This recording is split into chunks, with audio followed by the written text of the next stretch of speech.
Paris President Emmanuel Macron warned on Friday that ending the national lockdown on May 11 would be only a first step for France to pull out of the coronavirus crisis, for which his handling faces mounting criticism.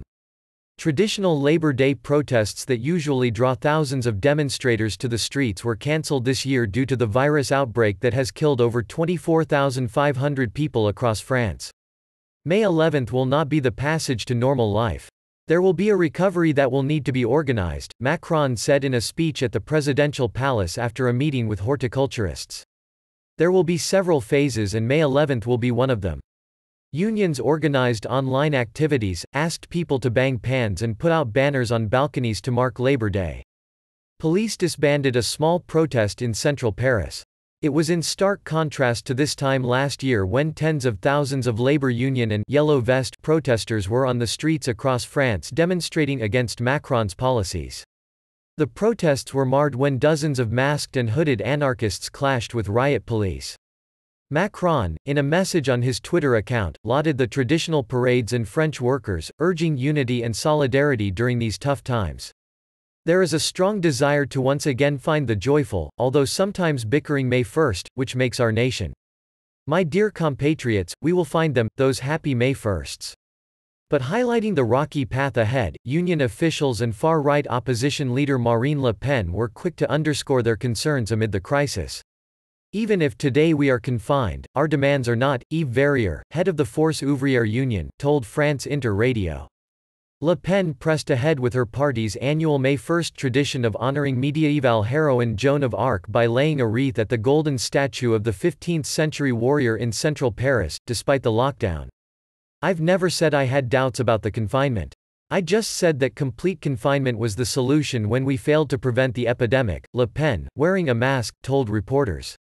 A successful end to the lockdown is with tests for everybody, masks for everybody, and I'm against schools opening before September. While trust in the government has fallen in recent polls, Le Pen's repeated criticism of the government since the onset of the crisis appeared to have backfired. In an Aleb poll for Les Echos, her rating fell 3 points to 23% in April. From May 11, schools will gradually reopen and businesses will be free to resume operations after the country's 67 million population has been in confinement since mid-March.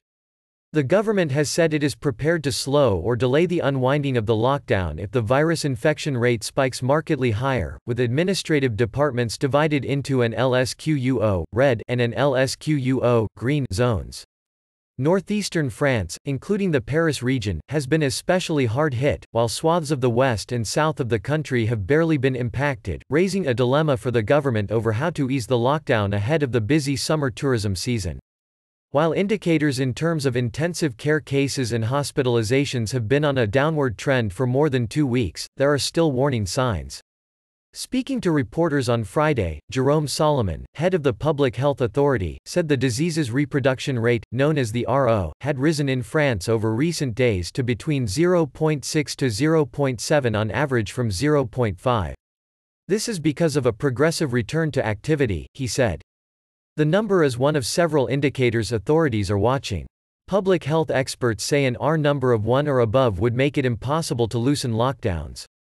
Opposition lawmakers and some experts have questioned the practicalities of schools reopening, broad use of public transport, and tough measures that will continue to impact areas less affected by the virus. Question marks have also been raised about the government's ability to reach its target of 700,000 COVID-19 tests by May 11, their implementation, and the possible isolation of people who test positive for the illness.